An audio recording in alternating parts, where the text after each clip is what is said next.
Boruto sudah ada di desa Konoha. Amado, Sai, dan Katasuke sedang membicarakan Momoshiki dan presentase data yang dikompresi dan bagaimana Boruto sekarang menjadi Otsutsuki yang lengkap atau sempurna. Boruto kemudian menjelaskan bahwa data Momoshiki sudah dikompresi, tetapi intinya adalah presentase yang tersisa digunakan dengan cara yang sangat terampil.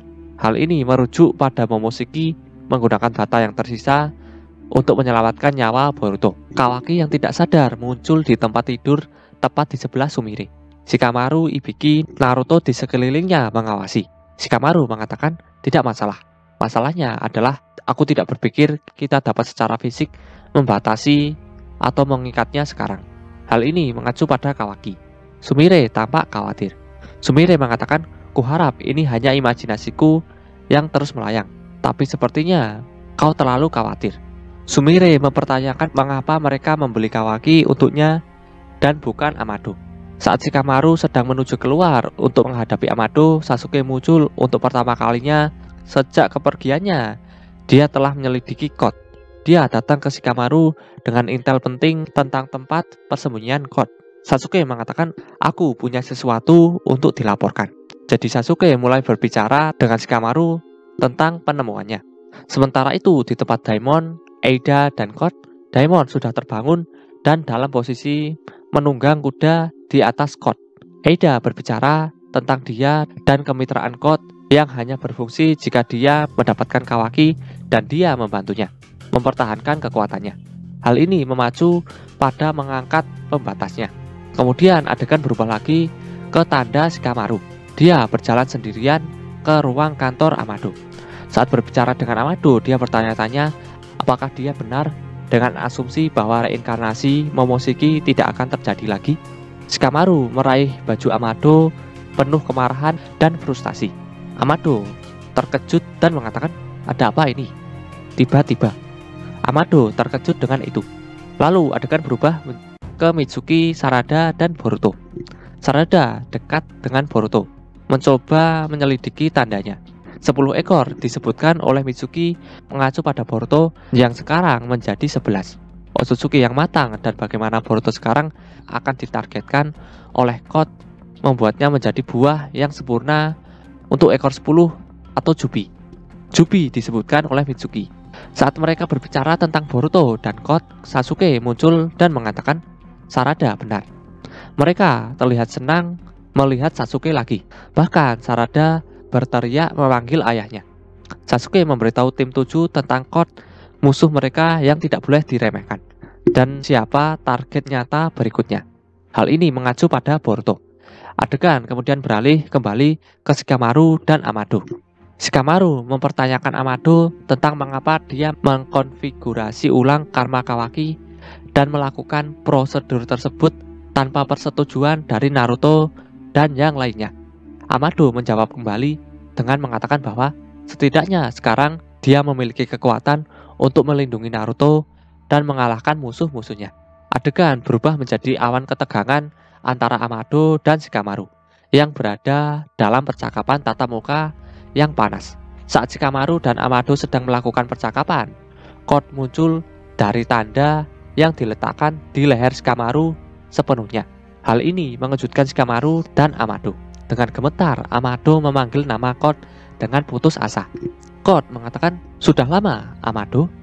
Code berkata sambil menuntut Amado untuk mengangkat pembatasnya sehingga dia bisa mendapatkan kembali kekuatan penuhnya. Amado tampak ketakutan dan bingung tentang Code yang ada di depannya. Amado mengatakan, dalam sekejap mata, para shinobi akan merasakan kehadiranmu dan mereka akan berada di sini dalam sekejap. Kata Amado mengacu pada tim sensor Konoha. Adegan berubah ke Ino dan divisi sensor yang segera merasakan bahwa cakra baru telah memasuki desa secara tiba-tiba tanpa pemberitahuan. Ino mengatakan cakra ini tidak mungkin. Ini adalah Code di dalam lab Amado. Dan Shikamaru melakukan kontak sensorik. Shikamaru menggunakan jutsu khasnya, Kagemane no Jutsu atau jutsu pengikat bayangan.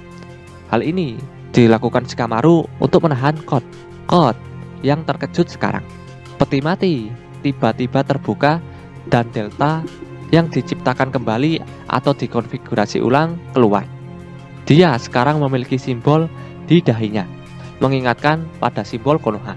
Delta baru dan yang dikonfigurasi ulang ini memiliki pakaian yang sama dengan delta sebelumnya, tetapi tanpa jati diri. Code dalam keadaan terkejut mengatakan, "Delta?" Shikamaru kemudian menyebutkan bahwa delta baru dan yang dikonfigurasi ulang ini diciptakan sebagai kekuatan untuk melindungi desa Konoha. Shikamaru kemudian menginstruksikan Delta bahwa Code adalah musuh Konoha. Lalu Delta menendang Code yang menahannya dengan kaki terentang. Code dibuat kembali dengan kejutan dan kejutan. Code masih ditahan oleh Delta tetapi berhasil menempatkan tanda cakar di dinding di sampingnya. Shikamaru mencoba untuk menghentikannya tapi sudah terlambat. Sebuah tangan terulur dari tanda cakar dan kemudian Eida masuk ke dalam pertempuran yang sudah intens ini. Amado sangat ketakutan. Dengan gagap menyebutkan nama Eida. Amado terkejut dengan Eida yang tiba-tiba berada di ruangannya dan ternyata masih hidup. Amado merinding ketakutan. Shikamaru bingung dengan tingkah Amado. Shikamaru bertanya-tanya mengenai siapa sebenarnya Eida ini. Delta tidak tahu siapa Eida. Tapi jika Eida berpihak pada Code, maka Delta akan membereskan mereka berdua. Delta pun menyerang Eida dengan tendangan. Namun secara mengejutkan, tendangan Delta tiba-tiba berhenti tepat di depan kepala Eida. Eida juga menghentikan cengkraman kaki kanan Delta yang mencengkram tubuh Code. Shikamaru terkejut dan menanyakan kepada Delta mengenai apa yang Delta lakukan. Delta sendiri juga ingin tahu ada apa sebenarnya. Shikamaru masih tidak paham dengan Eida. Shikamaru pun mengatakan situasi darurat kepada Ino melalui jutsu telepati dan butuh bantuan. Sementara itu di tempat Sasuke dan Boruto, Sasuke meminta maaf kepada Boruto karena menghentikan amukan Momoshiki adalah kewajiban Sasuke sebagai guru Boruto. Sasuke ada di sana saat Boruto membutuhkan Sasuke. Dan Kawaki juga harus mengambil peran yang berat. Desa Konoha tidak butuh membenci siapapun kecuali Sasuke. Boruto mengatakan bahwa Kawaki melakukannya karena Boruto dan Kawaki adalah saudara. Boruto lalu berniat mengembalikan ikat kepala Sasuke dan berterima kasih kepada Sasuke. Bagi Boruto, ikat kepala itu membantu membulatkan tekadnya. Sasuke pun memberikan ikat kepala itu jika itu berguna bagi Boruto. Boruto sangat berterima kasih dan akan menjaganya seumur hidupnya. Boruto lalu memakai ikat kepala Sasuke. Sasuke mengatakan bahwa mungkin akulah yang selanjutnya harus menunjukkan tekadnya. Di sisi lain, Sarada dan Mitsuki sedang memantau Boruto dan Sasuke. Sarada penasaran dengan apa yang dibicarakan Boruto dan Sasuke. Mitsuki mengatakan kalau situasi berjalan buruk, Boruto pasti mati. Master Sasuke pasti merasa bersalah sebagai gurunya. Aku sendiri juga. Bahkan sekarang pun saat aku memikirkan kalau Boruto bisa saja mati tanpa aku di sana untuk membantunya. Itu masih membuatku merinding. Dan anggap saja ada seseorang yang sungguh akan membunuh Boruto. Aku tak tahu apa yang akan kulakukan pada orang itu. Maaf, aku baru sadar kalau itu kedengarannya tidak mengenakan. Sarada mengatakan, aku benar-benar syok soal semua hal yang terjadi padanya. Dan aku sangat bersyukur dia bisa selamat. Tapi di tengah hal itu, aku mulai merasa semakin marah. Kau tahu, maksudku itu bukan salahnya. Aku tahu itu. Dia tak bisa mencegah semua ini terjadi. Tapi tetap saja, apa kita sungguh tak berguna? Kau tahu, aku ingin membantu dirinya lebih dari ini. Sebenarnya aku marah pada diriku sendiri. Mitsuki menanyakan kepada Sarada bahwa jadi kau memang suka pada Boruto? Setelah mendengar pertanyaan Mitsuki, Sarada merasa malu dan tidak mengakuinya. Mitsuki lalu mengatakan kepada Sarada bahwa kita harus jadi lebih kuat demi menghadapi Otsutsuki. Sarada mengatakan itu sudah jelas, karena jika tidak, aku tak layak menjadi Hokage. Sementara itu di rumah sakit, Kawaki terbangun. Sumire berdiri di sampingnya dan Naruto duduk di depannya. Ini membuat Kawaki ingat saat dirinya dan Naruto pertama kali bertemu. Naruto menyuruh Sumire untuk pergi sebentar karena Naruto ingin bicara berdua saja dengan Kawaki. Kawaki menanyakan kepada Naruto, "Kau tak akan menghukumku karena membunuh Boruto?" Sumire pun terkejut mendengar perkataan Kawaki. Naruto mengatakan kepada Kawaki, "Tenanglah, Boruto baik-baik saja. Kekuatan karmanya telah menyelamatkan nyawanya. Ceritanya panjang, tapi dia masih hidup. Kalau kau tak di sana, kita semua mungkin sudah mati. Aku tak mengatakan ini hanya karena Boruto baik-baik saja. Tapi aku bersyukur. Boruto juga merasakan hal sama. Dia bilang, kau mengambil peran yang menyakitkan.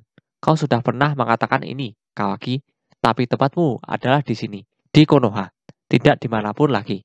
Semua orang di Konoha adalah keluarga bagiku, termasuk dirimu." Saat Naruto berbicara dengan Kawaki, Ino tiba-tiba memanggil Naruto lewat jutsu telepati klan Yamanaka.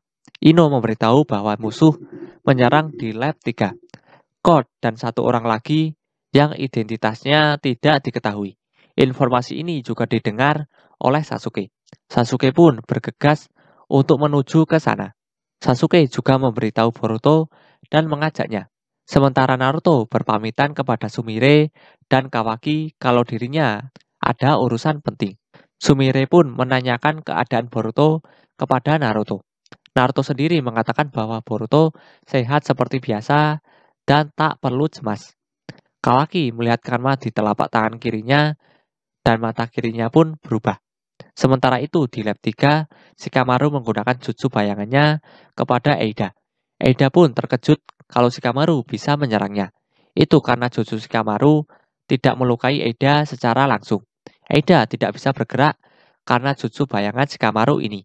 Namun Shikamaru merasa pusing dan demam aneh. Shikamaru berpikir kalau dirinya dan Delta telah terperangkap dengan semacam jutsu. Shikamaru ingin berbicara dengan Amado tanpa diketahui musuh. Shikamaru pun menyuruh Ino untuk menghubungkan dirinya dan Amado menggunakan jutsu telepati klan Yamanaka. Shikamaru menanyakan kepada Amado mengenai siapa musuh yang dihadapinya, serangan apa yang dia lakukan, dan bagaimana cara membalasnya. Amado mengatakan bahwa namanya Eida. Intinya, kita semua di sini saat ini adalah tahanannya. Kedengarannya memang konyol, tapi itu kenyataannya. Dia memantrai kita di tingkat insting bawah sadar. Walau apapun gendermu, kau, Delta, aku tak akan bisa lepas dari kemampuannya itu. Shikamaru menanyakan, bagaimana bisa? Amado menjawab, pusing, vertigo, demam, kesalahan pengambilan keputusan, kaku otot, dari ketegangan berlebihan. Masing-masing organ mengalami gejala yang berbeda. Tipe simple seperti Delta akan langsung terpesona. Shikamaru menanyakan bagaimana kita menghadapinya. Amado menjawab, tidak bisa. Setelah kau menjadi tahanannya, maka berakhir sudah. Eida sendiri tidak bisa mengendalikan kemampuannya ini. Dan efeknya akan bertahan hingga dia mati. Shikamaru mengatakan, hingga dia mati, jadi caranya sangat simpel. Amado mengatakan, kalau begitu coba saja. Kau akan lihat sendiri betapa percumanya melawan dia. Jutsu bayangan Shikamaru tidak akan bertahan lama. Dan Shikamaru sendiri hampir tidak bisa menahannya. Tubuh Shikamaru tidak bisa bergerak dan kunai yang ada di tangannya pun lepas. Melalui telepati klan Yamanaka, Amado mengatakan kepada Shikamaru, sudah kubilang percuma saja. Walaupun kau berpikir ingin membunuhnya, instingmu akan menolak pikiranmu itu. Berhentilah melawannya, jika tidak, pikiranmu akan rusak. Jutsu bayangan Shikamaru yang mengikat Code dan Eida pun lepas. Dalam hati, Shikamaru mengatakan, aku tak percaya. Bahkan Naruto dan Sasuke tak akan bisa apa-apa melawan kemampuan ini. Malahan, mereka akan lebih dalam bahaya karena Code yang menginginkan mereka mati. Shikamaru pun bingung mengenai apa yang harus dirinya lakukan. Kemudian, Code mencengkram tangan kanan Amado dan menusuk dada Amado di bagian kiri dengan tangan cakarnya. Amado berteriak kesakitan. Shikamaru pun mengingat perkataan Amado bahwa Amado bukanlah seorang profesional. Amado akan menyerah dengan mudah jika dipaksa melepaskan pembatas kekuatan milik Code. Shikamaru lalu menanyakan kepada Eida, "Eida, apa motifmu? Kenapa kau membantu Kot? Apa kau punya dendam dengan Konoha?" Eida menjawab, "Tidak juga. Motif Kot itu khusus bagi dirinya saja. Aku sama sekali tak peduli dengannya." Shikamaru menanyakan, "Lalu kenapa? Kenapa bekerja sama dengannya?" Eida mengatakan, "Ya, aku tak punya alasan merahasiakannya. Jadi aku tak keberatan mengatakannya padamu, karena kau gampang diajak bicara. Jadi kau tahu, aku menyukai Kawaki." Shikamaru dan Amado terkejut mendengarnya. Eida merasa malu dan mengatakan, "Aku hanya meminta bantuan coach soal itu. Sebagai balasannya, aku membantunya mendapatkan kekuatannya kembali." Shikamaru akhirnya mengerti dan berterima kasih kepada Eida karena sudah memberitahunya. Shikamaru lalu mengatakan kepada Ino bahwa situasi berubah dan Shikamaru mengganti rencana. Shikamaru meminta Ino untuk mengubah kode kunci pintu kamar tempat Shikamaru dan lainnya berada sekarang. Hal ini bertujuan agar Naruto dan lainnya tidak masuk, karena musuh memiliki kemampuan yang menyulitkan. Shikamaru meminta Ino untuk menahan mereka yang akan membantu Shikamaru. Shikamaru mempunyai tawaran kepada Eida. Shikamaru mengatakan kepada Eida, "Maukah kau berpindah ke Konoha? Pikirkanlah. Aku percaya kita bisa saling membantu. Dan setelah itu, kau bisa mengatakan kepada Kawaki perasaanmu atau apapun juga maumu." Eida pun terdiam. Perkataan Shikamaru ini membuat Kot dan Amado kebingungan. Eida menanyakan kepada Shikamaru mengenai tawaran Shikamaru yang menyuruh Eida pindah ke Konoha. Shikamaru mengatakan bahwa itu yang terbaik kalau Eida ingin lebih dekat dengan Kawaki. Eida kemudian mengaktifkan kekuatan matanya. Kot khawatir jika Eida meninggalkannya. Sementara Shikamaru terkejut dengan kekuatan mata Eida dan bertanya-tanya mengenai apa yang dilakukan Eida. Sementara itu, Naruto berusaha masuk ke ruangan Amado, Shikamaru, dan lainnya berada. Namun pintunya tidak bisa terbuka. Kemudian melalui jutsu telepati Ino, Shikamaru menjelaskan kepada Naruto tentang situasi yang terjadi. Juga alasan Naruto kenapa tidak boleh masuk ke ruangan itu adalah untuk melindungi Naruto dari jutsu musuh yaitu Eida.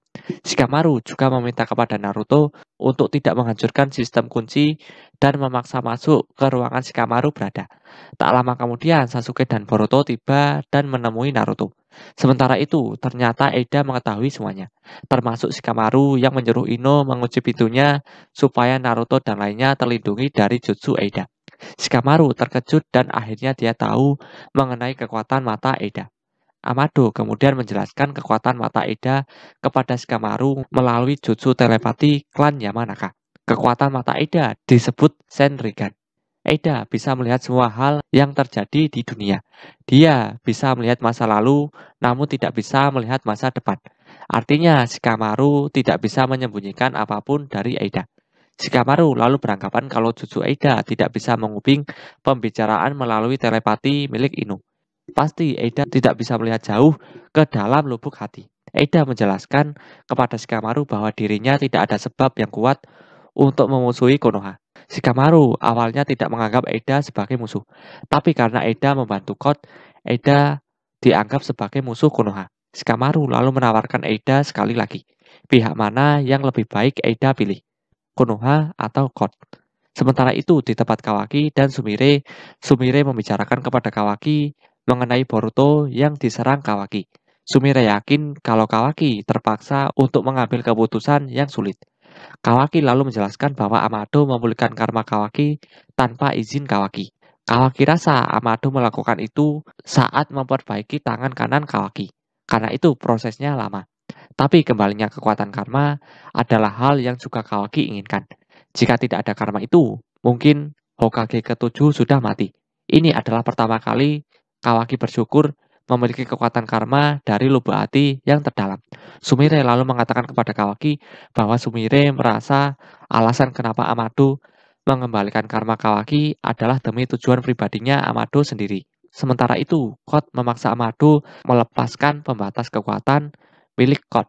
Kot pun menusuk dada Amado lebih dalam lagi. Amado merasa sangat kesakitan dan mengatakan kepada Shikamaru kalau dirinya tidak bisa bertahan lebih lama lagi. Shikamaru menyuruh Amado untuk bertahan karena Code tidak mungkin membunuh Amado jika pembatas kekuatannya belum dilepaskan. Sebaliknya, jika pembatas kekuatan Code sudah dilepaskan, maka Amado sudah tidak dibutuhkan dan pasti Amado akan dibunuh. Amado merasa bahwa dirinya akan mati karena syok duluan. Shikamaru pun kebingungan dengan apa yang harus mereka lakukan. Kemudian secara tiba-tiba, Eida menyuruh Code untuk mundur karena Kawaki akan segera datang. Shikamaru berpikir kalau Kawaki mungkin berencana masuk lewat ventilasi dengan mengecilkan tubuhnya menggunakan kekuatan Sukuna Hikona. Ternyata dugaan Shikamaru benar, dan Kawaki sedang dalam perjalanan. Shikamaru beranggapan bahwa alasan mereka ingin mundur karena Kawaki juga bisa menetralkan bekas cakar Code. Jadi mereka takut jalur kabur mereka terputus. Amado lalu mengatakan kepada Shikamaru bahwa alasan mereka bukan hanya itu. Ada batasan orang yang tidak bisa tergoda oleh Eida. Salah satunya adalah keluarga sedarah dan Otsutsuki. Shikamaru pun agak kesal dengan Amado karena tidak mengatakan info sepenting itu dari tadi. Amado mengatakan kepada Shikamaru bahwa jika aku katakan, kau pasti akan langsung memanggil Kawaki ke sini, bukan? Untuk melawan mereka. Shikamaru mengatakan kepada Amado, memang apa salahnya? Bukankah itu tindakan terbaik di situasi saat ini? Amado mengatakan, yang benar saja, aku tak boleh membiarkan Kawaki sampai mati. Dia saat ini sudah hampir mati dan itu tanpa Eida. Maaf, tapi aku tak akan membiarkan kau membahayakannya lagi. Keberadaan Kawaki pasti sudah sangat menyulitkanmu. Aku tak salahkan dirimu. Dari awal dia memang bibit masalah untuk Konoha. Dan sekarang bahkan Hokage pun tak bisa lagi mengawasi kekuatannya. Jika aku ada di posisimu, aku pasti akan berpikir kalau yang termudah adalah jika Code atau keduanya mati saat saling bertarung. Code dan Eida berencana untuk kabur. Biarkan saja. Jangan halangi mereka hingga Kawaki tiba di sini. Kalian akan dapat kesempatan lain untuk mengalahkan mereka. Tak ada salahnya memberi waktu bagi Boruto dan Kawaki untuk jadi lebih kuat. Kemudian Amado dipindahkan ke tempat lain oleh Code menggunakan jutsu istimewanya. Code sebenarnya tidak ingin membawa Amado ke tempat persembunyiannya. Eida dan Code bergegas untuk kabur sebelum Kawaki datang. Shikamaru sendiri sudah tidak bisa menahan jutsu pengikat bayangannya lebih lama lagi. Shikamaru lalu mengatakan kepada Eida dan Code bahwa, ayolah, apa salahnya bertemu dengan Kawaki? Kenapa kalian malu-malu? Kemudian Eida menyuruh Delta untuk menyerang Shikamaru. Setelah menghindar dari serangan Delta, Shikamaru berusaha menyadarkan Delta. Eida pun berpamitan kepada Shikamaru dan berterima kasih atas tawaran menarik Shikamaru. Eida juga berterima kasih kepada Delta karena sudah membantunya.